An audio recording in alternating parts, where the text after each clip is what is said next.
Good morning to all of you. आपका स्वागत है मेरे इस वीडियो चैनल में। और हम लोग, मेरा नाम महेश कुमार है और हम लोग मैटर्स इन आवर सराउंडिंग के बारे में स्टडी कर रहे हैं, जो कि क्लास 9 के साइंस बुक से हैं। ये एनसीईआरटी बेस्ड है।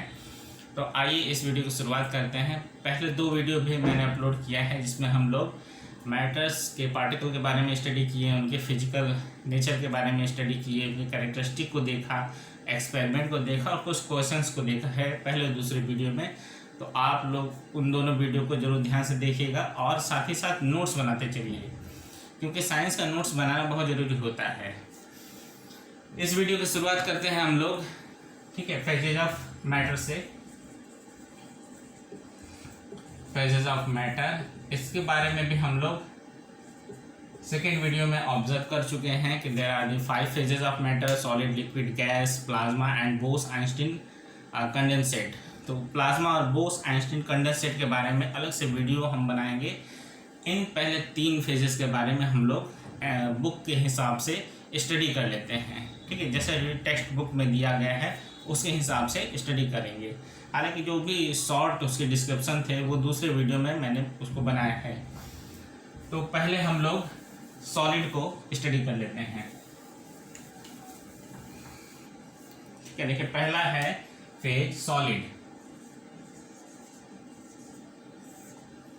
ठीक, अब देखिए सॉलिड जो फेज है ये काफ़ी इम्पोर्टेंट फेज होता है और जितनी भी चीज़ें हमारे आसपास जो दिखाई देती हैं ज़्यादातर वो सॉलिड होती हैं, ठीक है। हालांकि लिक्विड भी हैं, गैसेस भी हैं, लेकिन जिन चीज़ों को हम आसानी से देख सकें, ठीक है, जैसे ये पेन है, इसको हम लोग बहुत आसानी से देख सकते हैं, ठीक है, आंखें बंद करके भी इसको हम लोग महसूस कर सकते हैं कि ये पेन है, ठीक। तो सॉलिड वो होते हैं जिनका शेप, वॉल्यूम एंड मास सब डिफाइंड रहता है, ठीक है। इसका हम लोग एक्सपेरिमेंट के हिसाब से भी देख लेते हैं। आपके टेक्स्ट बुक में जैसा एक्सपेरिमेंट दिया गया है, तो एक्सपेरिमेंट क्या है कि कुछ चीज़ें हम लोग इकट्ठा कर लेंगे, जैसे कि आपका पेन हुआ, बुक हुआ, निडल हुआ, ठीक है, वुडन ब्लॉक हो गया, वुडन ब्लॉक। इन 4 चीज़ों को हम लोग ले लेते हैं, ठीक है, और उनको 1 बाय 1 करके इस पर एक्सपेरिमेंट करना स्टार्ट करते हैं। जैसे इन सब चीज़ों पर हम लोग सबसे पहले इनको कंप्रेस करते हैं, यानी इसको दबाने की कोशिश करते हैं। अब सपोज एक पेन तो मेरे हाथ में ही है, तो इस पेन को हम लोग दबाने की कोशिश करते हैं, तो क्या ये पेन दब जाता है? नहीं, ठीक है, तो ये नॉट कंप्रेसिबल हो जाएगा, ठीक। इंपॉर्टेंट कैरेक्टर भी इसको लिखते चलते हैं।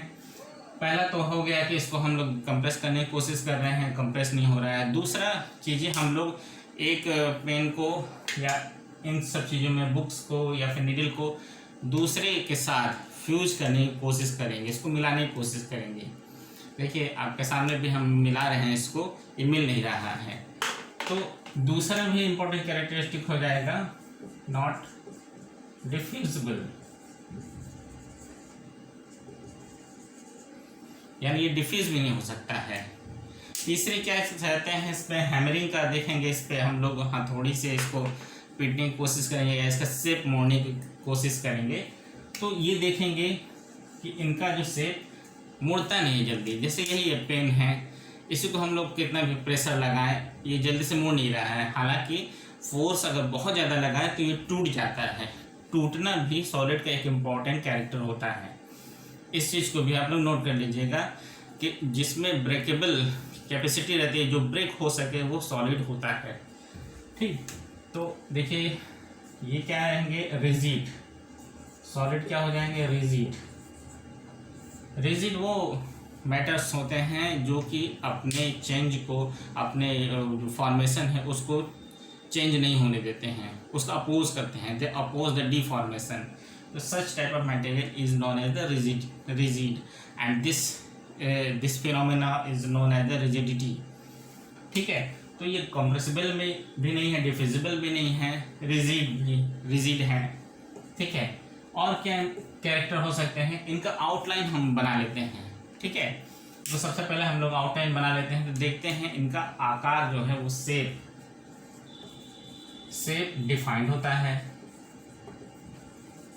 ठीक है, अब शेप डिफाइंड होगा तो इसका वॉल्यूम भी डिफाइंड होगा। ठीक है, वॉल्यूम अगर डिफाइंड है तो इसमें नंबर ऑफ द मोल्स या नंबर ऑफ द मॉलिक्यूल ये भी डिफाइंड होंगे। ठीक है, मास भी इसका डिफाइंड होगा। अब इसके बारे में और डिस्कस हम करेंगे कैसे हम लोग शेप डिफाइंड, वॉल्यूम डिफाइंड है, मास डिफाइंड को कह सकते हैं। मास और वॉल्यूम डिफाइंड है तो इसकी डेंसिटी भी डिफाइंड होगी।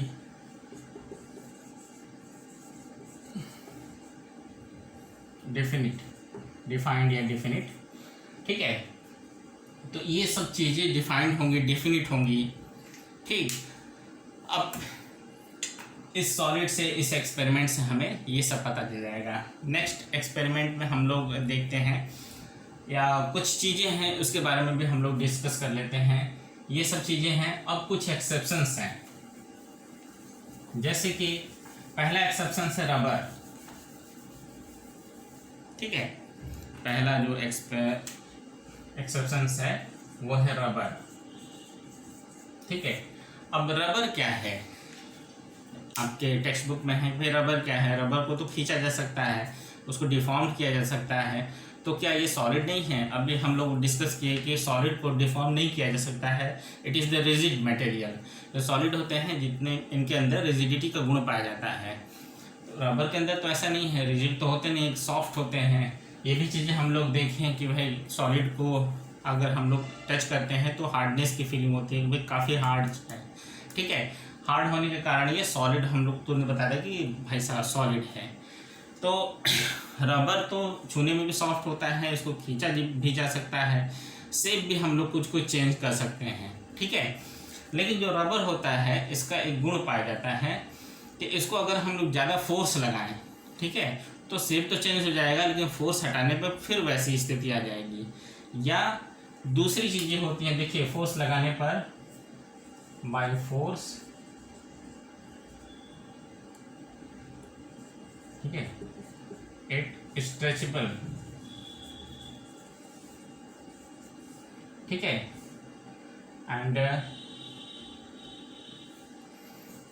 And breakable by more force. ज़्यादा ताकत लगा देंगे तो रबर भी टूट जाएगा। ठीक है, और टूटने का एक इम्पॉर्टेंट गुण होता है सॉलिड का, जो चीज़ें टूट जाती हैं उस पार्ट्स में डिवाइड हो जाएंगी, वो सॉलिड होती हैं। ठीक है, और फोर्स हटाने पर अवॉइडिंग फोर्स,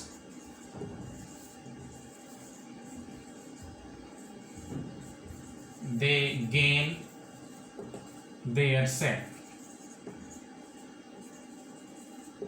ठीक, ऐसे शेप को फिर से ये प्राप्त कर लेती हैं। अब देखिए शेप से यहाँ से शेप भी मिल गया हमको कि इसका शेप डिफाइंड होता है। ठीक है, और इसका वॉल्यूम भी डिफाइंड होता है। ठीक, शेप भी डिफाइंड, वॉल्यूम भी डिफाइंड। डिफाइंड की जगह हम लोग डेफिनिट वर्ड यूज करेंगे, डेफिनिट शेप एंड वॉल्यूम। मास भी रहेगा। ठीक है, इनका मास भी डिफिनिट रहता है। तो ये देखिए तीन चीज़ों से हम लोग प्रूव कर सकते हैं कि रबर एक सॉलिड है। वैसे रबर जो है वो एमॉर्फस सॉलिड होता है। सॉलिड दो तरह के होते हैं जो आगे आप क्लासेस में पढ़ेंगे। एक क्रिस्टलाइन सॉलिड होता है जैसे कि NaCl और भी दूसरे मटेरियल हो सकते हैं, और दूसरा होता है एमॉर्फस सॉलिड। ठीक है, जो कि पॉलीमर होते हैं। अब आइए चलते हैं दूसरे एक्सपेरिमेंट पर, दूसरे एक्सेप्शंस पर। ठीक है, अब शुगर, ठीक, शुगर या साल्ट के साथ एक्सेप्शंस है,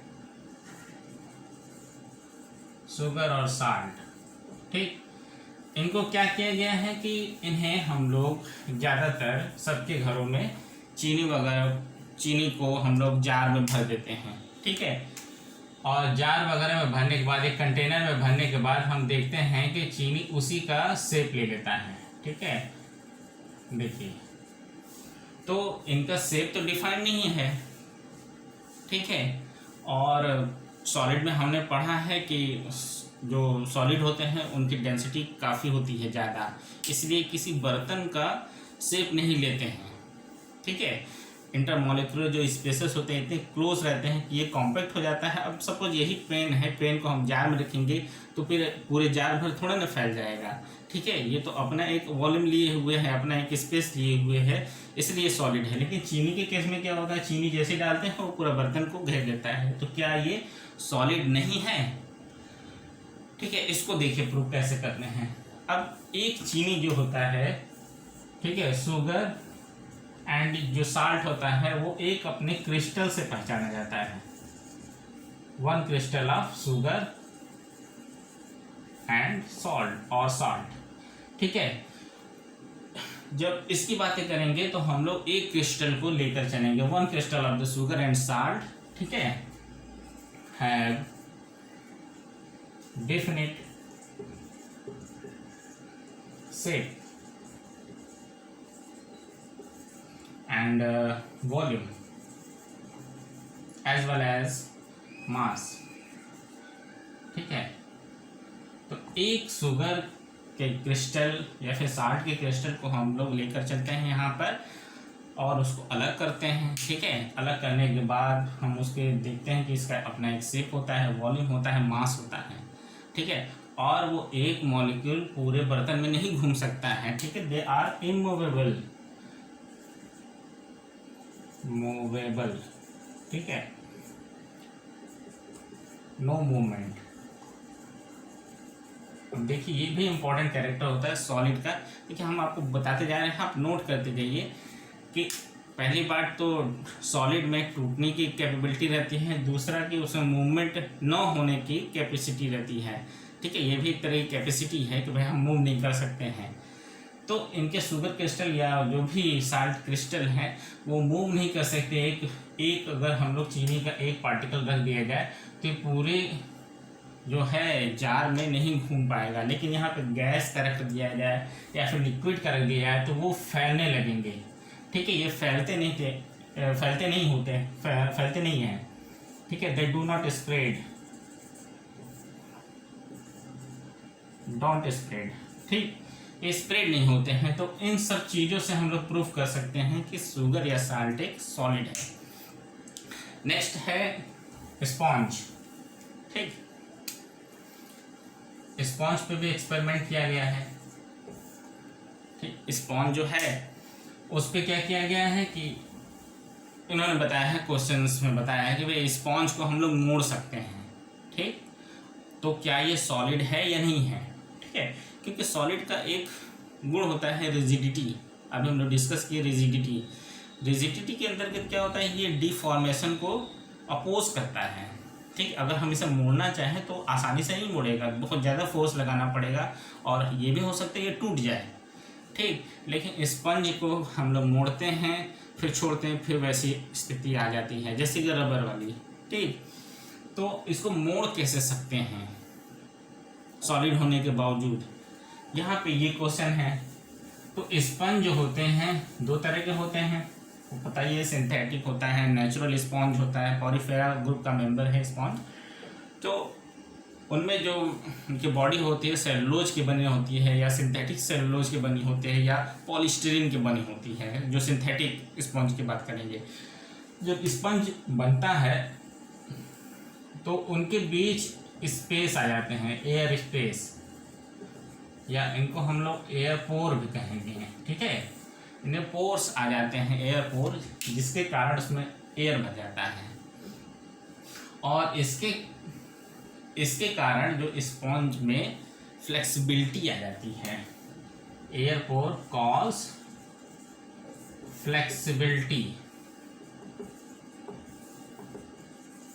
ठीक है। ये फ्लेक्सिबिलिटी कॉज करते हैं जिसके कारण ठोस होने के बावजूद भी इसको मोड़ा जा सकता है। हालांकि इसको भी अगर हम लोग अलग अलग करके देखें तो ये भी इमूवेबल होगा, इनका भी एक शेप होगा, डेफिनेट शेप होगा, वॉल्यूम होगा, मास होगा, तो ये इस हिसाब से एक सॉलिड है, ठीक। नेक्स्ट अब हम लोग चलते हैं लिक्विड के। लिक्विड को डिफाइन करने वाले हम लोग एक्सपेरिमेंट को डिस्कस करेंगे। ठीक है, लिक्विड में भी एक्सपेरिमेंट आपके टेक्स्ट बुक में दिया गया है कि कौन कौन से लिक्विड हम लोग लेंगे और उस पर क्या क्या एक्सपेरिमेंट कर सकते हैं। दूसरा पेन इस्तेमाल करते हैं। देखिए, लिक्विड में लिया गया है वाटर, ठीक है, मिल्क है, ऑयल है, मिल्क है, इसके बाद जूस है, कोल्ड ड्रिंक है, juice, cold drink.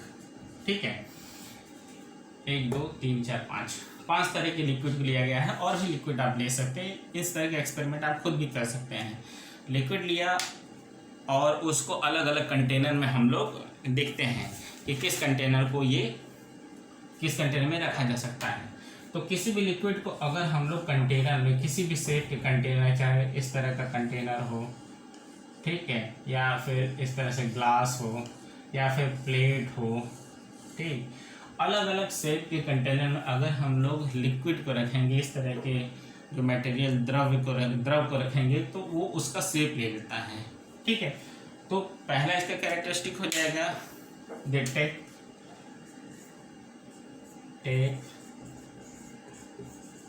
The shape of container.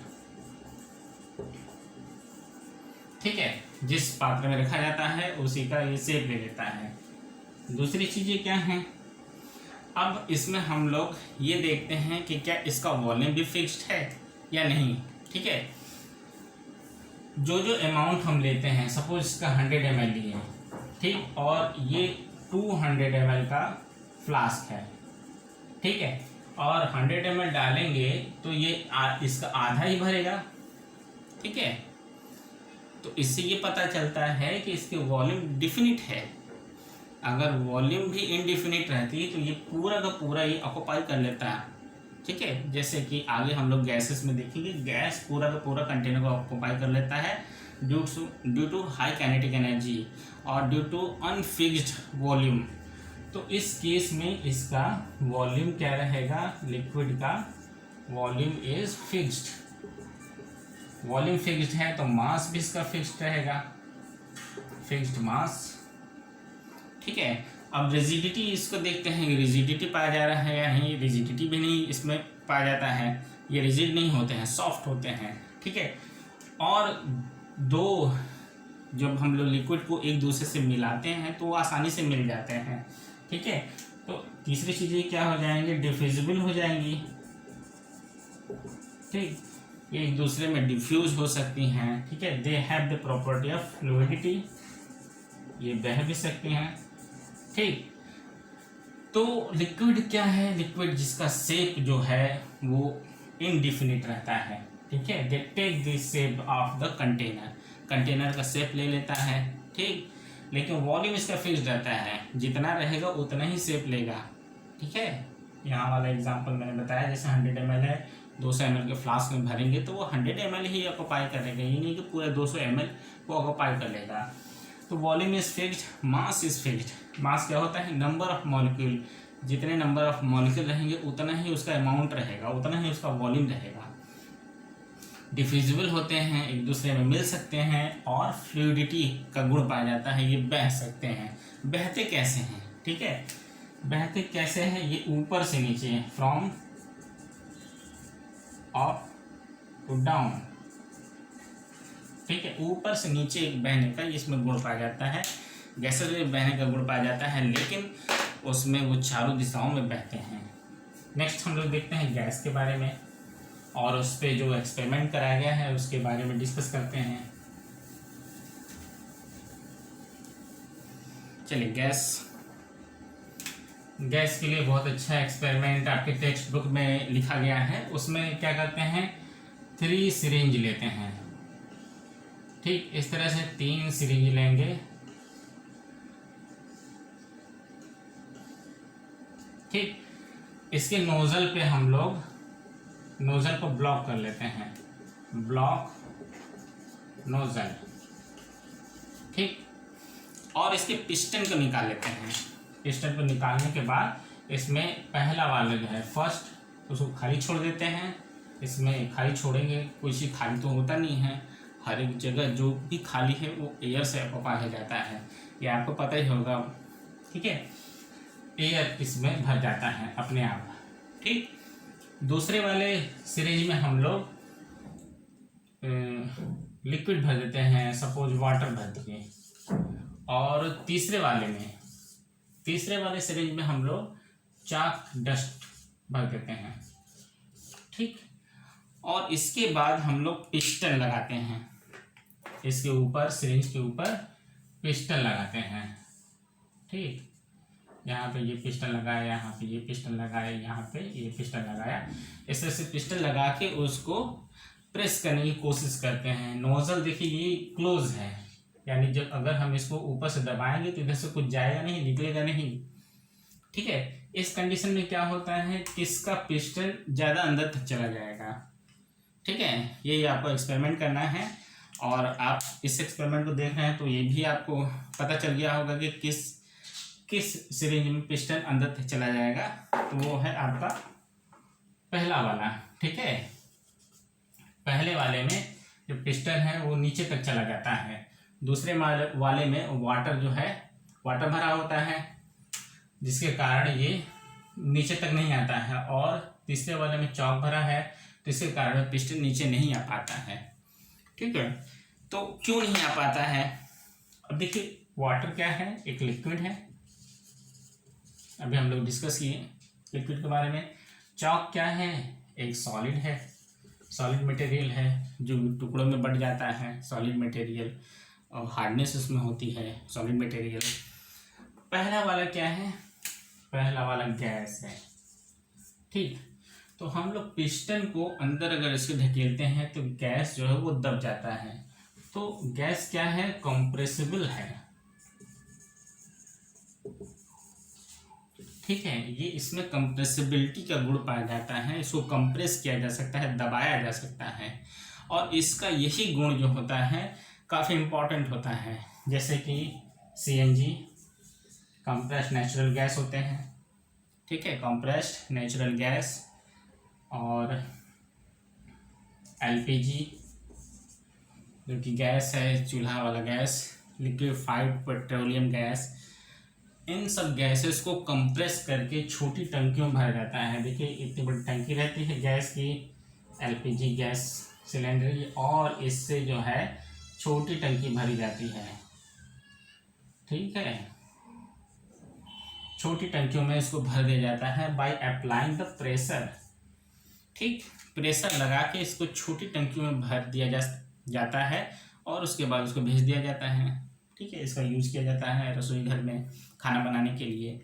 लेकिन आप इसमें एक चीज़ देख होंगे, अगर आप इस बड़े वाले टंकी को जो जब भरा रहेगा उसको थोड़ा सा हिलाएंगे, चेक करेंगे, तो इसमें लगता है कि जैसे पानी भरा हुआ है ना। ये आपने देखा होगा कि टंकी को अगर पकड़ के हिलाए हम लोग, भरे हुए टंकी को, तो लगता है उसमें कोई पानी वानी तो नहीं भरा हुआ है। कभी कभी तो लोग ये सोचते हैं कि पानी भर के दिया हुआ, आधा पानी है आधा गैस है ना। तो ये तरह की चीज़ें आती हैं। अब होता क्या है कि प्रेशर लगाने पर, बहुत ज़्यादा प्रेशर अगर लगाते हैं तो गैस के मॉलिक्यूल जो है वो पास पास चले आते हैं और एक दूसरे पर फ्लो करने लगते हैं। तो ऐसा लगता है कि जैसे ये वाटर है, और ये प्रूव भी हो चुका है कि प्रेशर लगाने पर गैस जो है वो लिक्विड में कन्वर्ट हो जाएगा। वो आगे हम लोग देखेंगे किस तरह से इंटरचेंज होते हैं फेजेस। तो ये सब चीज़ें हैं। अब इसके थोड़े मॉलिक्यूलर लेवल पे चले जाते हैं हम लोग, तब वहाँ पे ज़्यादा समझ में आएगा। एक चार्ट बना के देख लेते हैं किस तरह से क्या क्या चीज़ें हम लोग इसमें स्टडी कर सकते हैं। तो यहाँ पे हम लोग कैरेक्टर लिख लिए, कैरेक्टर, ये सॉलिड है, लिक्विड एंड गैस।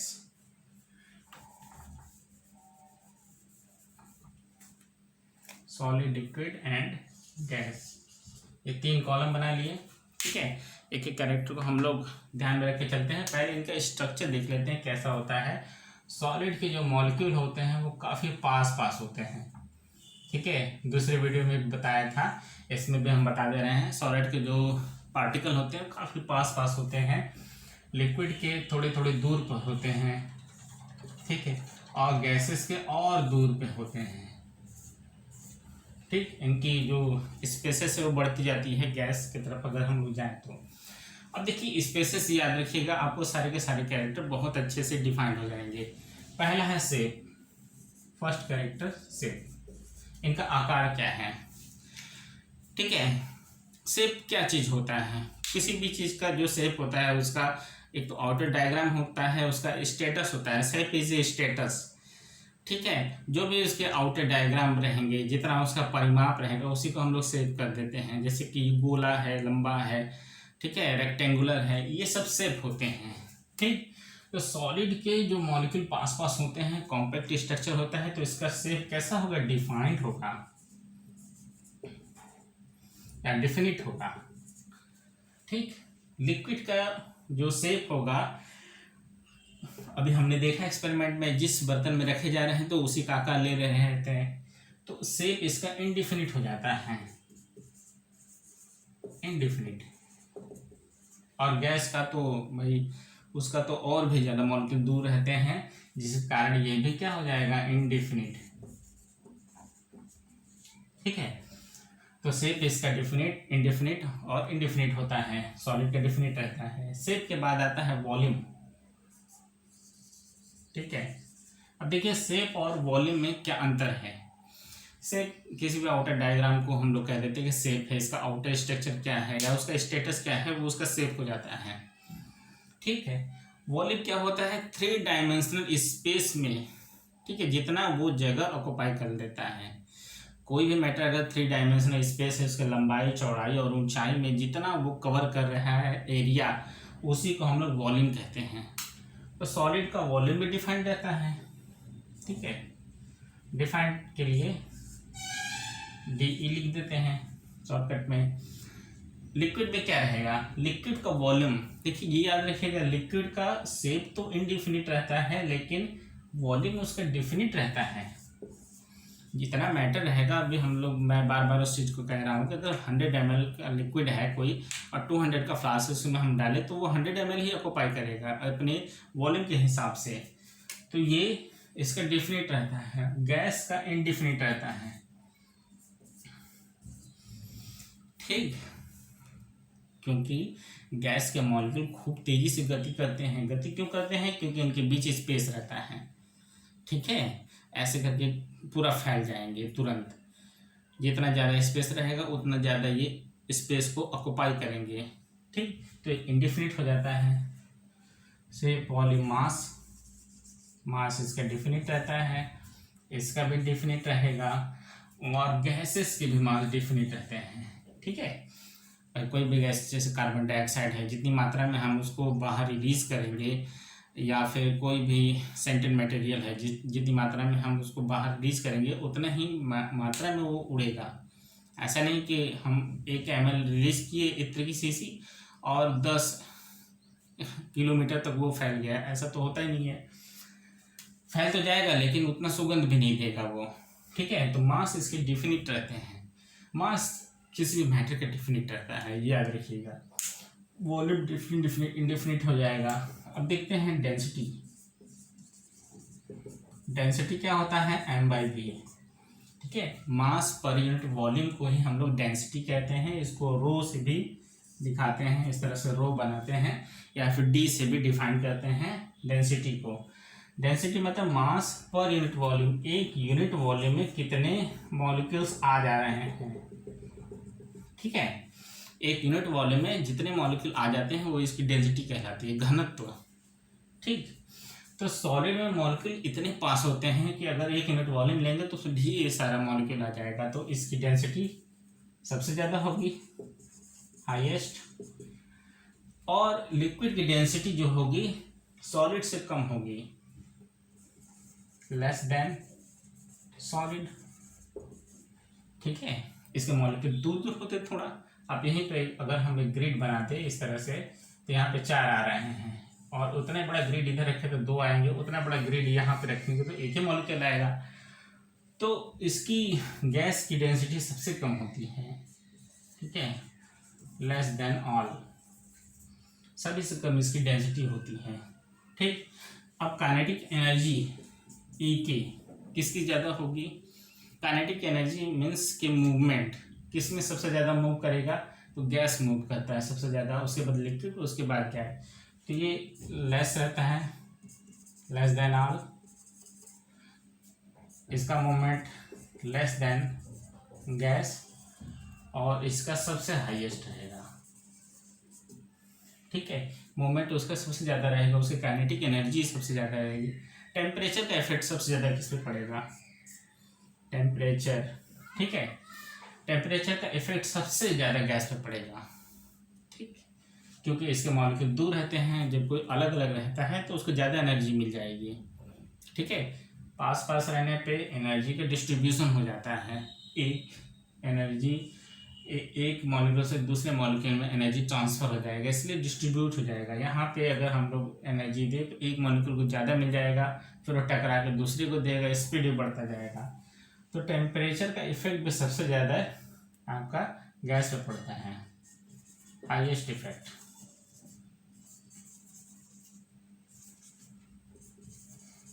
लिक्विड का लेस देन गैस हो जाएगा इफेक्ट, और इसका सबसे लेस इफेक्ट पड़ेगा।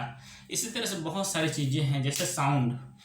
साउंड का क्या इफेक्ट पड़ता है सॉलिड, लिक्विड, गैस पे, ये हमको आप कमेंट करके बताइएगा। ठीक है, ये कमेंट करके ज़रूर बताइएगा ताकि मुझे पता लगे कि आप लोग पढ़ रहे हैं और मेरे वीडियो को देख रहे हैं, नोट्स भी बना रहे हैं। तो इस क्वेश्चन का जरूर दीजिएगा कि साउंड का क्या इफेक्ट पड़ेगा सॉलिड, लिक्विड, गैस में। छोटा सा क्वेश्चन है, बस आप जवाब देंगे तो हमको पता चल जाएगा कि भाई वीडियो को देखा जा रहा है। नेक्स्ट, अब आगे चलते हैं हम लोग।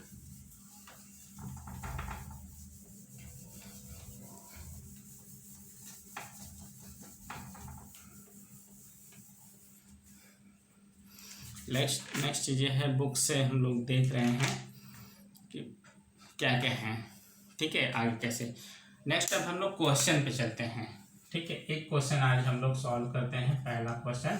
उसके बाद नेक्स्ट वीडियो में और भी क्वेश्चन सॉल्व होंगे। पहला क्वेश्चन ये है कि arrange the following in order of increase density. Shortcut में लिख लेते हैं,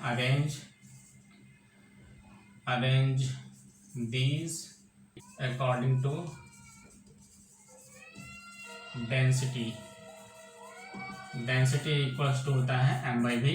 अभी हम लोग देख रहे थे। ठीक है, तो क्या क्या चीज़ें हैं, एयर है,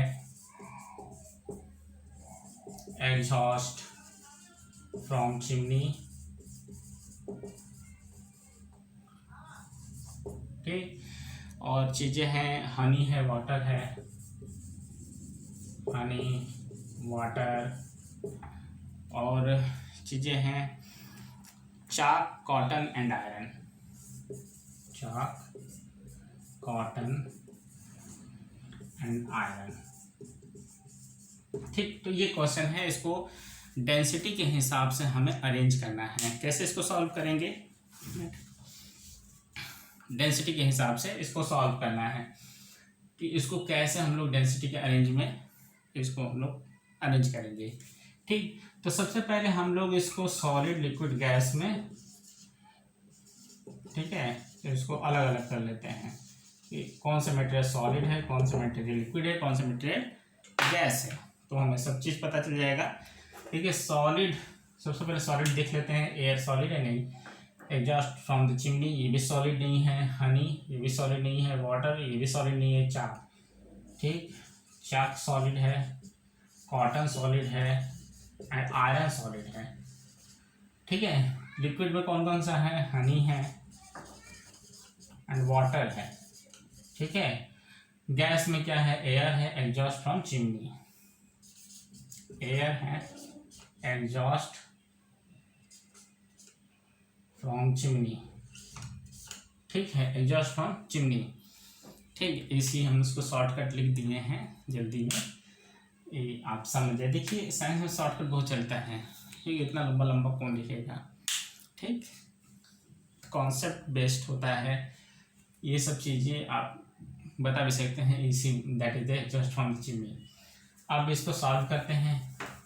अब ये हमारा अरेंज हो गया सॉलिड, लिक्विड, गैस के हिसाब से। अब देखते हैं सबसे ज़्यादा डेंसिटी, सबसे ज़्यादा डेंस मटेरियल सॉलिड होता है। तो सॉलिड को पहले रख लेते हैं। अब इन सॉलिड में देखते हैं कौन सबसे ज़्यादा डेंस होगा। चाक होगा, कॉटन होगा, आयरन होगा। ठीक है, तो आयरन मतलब लोहा, लोहा जो होता है काफ़ी कॉम्पैक्ट होता है। तीनों को तोड़ के भी हम लोग देख सकते हैं। अगर हमारे पास ये चीज़ें तीनों मटेरियल हो, हैमरिंग करें, उस पर हथौड़े से वार करें, तो सबसे पहले कौन टूटेगा, ठीक है, या कौन सा दब जाएगा। तो ये कॉटन है, सॉलिड तो दबा नहीं जा सकता है, लेकिन एयर और होने के कारण उसको दबाया जा सकता है। कॉटन सबसे पहले दब जाएगा, उसके बाद चॉक जो है वो दबेगा, और सबसे बाद में आयरन दबेगा। तो आयरन की जो डेंसिटी है वो सबसे ज़्यादा हो जाएगी, आयरन। ठीक, उसके बाद चॉक होगा, और उसके बाद कॉटन होगा। ठीक है, ये तो सॉलिड के हो गया। सॉलिड के बाद लिक्विड की बारी आएगी। लिक्विड की डेंसिटी उसके बाद आती है। तो लिक्विड में भी दो चीज़ें, हनी है एंड वाटर है। तो हम लोग दोनों चीज़ें देखे हुए हैं। हनी है, ये अगर हनी को वाटर में हम लोग डिज़ोल्व करने की कोशिश करें तो ये सबसे पहले तली में बैठ जाता है। भारी है तभी ना, वाटर से जितना ज़्यादा भारी चीज़ें रहती हैं उसकी डेंसिटी उतनी ज़्यादा होती है। और डेंसिटी डिपेंड करता है नंबर ऑफ़ मॉलिक्यूल पे। ठीक है, जिनके जितने नंबर ऑफ मॉलिक्यूल पास पास रहेंगे उसकी डेंसिटी उससे उतना ही ज़्यादा रहेगी। जैसे सॉलिड में मॉलिक्यूल बहुत पास पास रहते हैं। ठीक है, पास पास होने के कारण इनकी डेंसिटी ज़्यादा हो जाती है। डेंसिटी का हमने परिभाषा भी देखा, मास पर यूनिट वॉल्यूम। ठीक है, एक यूनिट वॉल्यूम में कितने मास आ जा रहे हैं, कितने नंबर ऑफ मॉलिक्यूल्स आ जा रहे हैं, वही उसका डेंसिटी कहलाता है। तो हनी और वाटर में हनी का डेंसिटी ज़्यादा होगा, उसके बाद आएगा वाटर, इसकी डेंसिटी ज़्यादा होगी। और वाटर के बाद गैस आएगा। गैस में भी दो तरह की चीज़ें हैं, एयर है and exhaust from the chimney. Chimney में सस्पेंडेड पार्टिकल रहते हैं। ठीक है, धूल धक्कड़ भी रहते हैं, जिसके कारण एयर से थोड़ा सा भारी हो जाता है। ठीक है, और एयर में तो गैसेस रहते हैं, carbon dioxide, nitrogen oxide, sulphur dioxide, carbon monoxide, ये सब रहते हैं, तो ये थोड़ी हल्की हो जाती हैं। तो यहाँ पे एग्जॉस्ट फ्रॉम चिमनी, ठीक है, इसकी डेंसिटी ज़्यादा होगी और एयर की डेंसिटी सबसे कम होगी। ये पहला है आपका क्वेश्चन। इसके बाद हम लोग नेक्स्ट वीडियो में दूसरे क्वेश्चन और जितने भी क्वेश्चंस रहेंगे सबसे पहले उनको सॉल्व करेंगे, और उसके बाद देखेंगे कि टेम्परेचर और प्रेशर का क्या इफेक्ट हो रहा है, किस तरह से सॉलिड जो है वो लिक्विड में, लिक्विड जो है गैस में कन्वर्ट हो जाती हैं। ठीक है सर, लेकिन एक चीज़ आप याद रखिएगा, इस वीडियो क्लास में मैं ये बताना चाहूँगा कि मॉलिक्यूल के बीच की दूरी, जो पार्टिकल्स के बीच की दूरी है, अभी तो हम लोग मॉलिक्यूलर लेवल तक तो जा नहीं पा रहे हैं क्योंकि ये फर्स्ट चैप्टर है। तो मॉलिक्यूल को हम लोग एज ए पार्टिकल के रूप में ही बोलते हैं। पार्टिकल पहले वीडियो में मैंने बताया था, पार्टिकल ब्रॉड टर्म होता है। पार्टिकल में बहुत सारी चीज़ें आ जाती हैं, जैसे इसमें मॉलिक्यूल भी आ जाएगा, कंपाउंड भी आ जाएगा, एटम भी आ जाएगा, इवन इलेक्ट्रॉन, प्रोटॉन, न्यूट्रॉन भी पार्टिकल होते हैं, है ना। तो अलग अलग इसके टर्मिनोलॉजी है। तो ये बहुत बड़ा ब्रॉड टर्म है पार्टिकल। इसके बाद हम लोग मॉलिक्यूल की तरफ मूव करेंगे। तो पार्टिकल्स के बीच में जो स्पेसेस रहता है उसको याद रखिएगा। सॉलिड के बीच में स्पेसेस कम रहता है, पास पास रहते हैं। अगर ये याद है तो बाकी सारी चीज़ें आप एक्सप्लेन कर सकते हैं। ठीक है, उसका शेप, वॉल्यूम, डेंसिटी, मास, और उसके पे टेम्परेचर क्या इफेक्ट पड़ेगा, उस पर प्रेशर पे क्या इफेक्ट पड़ेगा, सारी चीज़ें एकदम क्लियर कट आपको पता चल जाएंगी। लिक्विड का थोड़ा दूरी होता है तो उस पर भी सारे इफेक्ट आप देख सकते हैं, और गैस का ज़्यादा दूर रहता है तो उस पर भी इफेक्ट आप देख सकते हैं। तो इस वीडियो में इतना ही। आप इस हमारे चैनल पर बने रहिएगा, क्योंकि ये हम ये चाहते हैं कि कंटिन्यूटी बनी रहे पढ़ाई के दौरान। ठीक है, और आपको साइंस को एज ए सब्जेक्ट केवल क्वेश्चन और आंसर को सॉल्व न करें, उसको समझे भी और अप्लाई भी करने की कोशिश करें। ठीक है, और मैं तो यही चाहूँगा कि साइंस के को लेकर आप उस पर विचार कीजिए, क्योंकि जो भी चीज़ें हम देखते हैं अपने आसपास, जो भी चीज़ें हैं, साइंस की ही तो देन है। ठीक है, चाहे बल्ब है, चाहे इस तरह की चीज़ें हैं। इवन जब आदिमानव ने पत्थर के औजार का आविष्कार किया था तो वहाँ पर भी साइंस ही था मैटर। पहले चैप्टर में मैंने आपको बताया था। तो साइंस को बहुत अच्छे से समझना चाहिए और अप्लाई ज़रूर करना चाहिए साइंस को।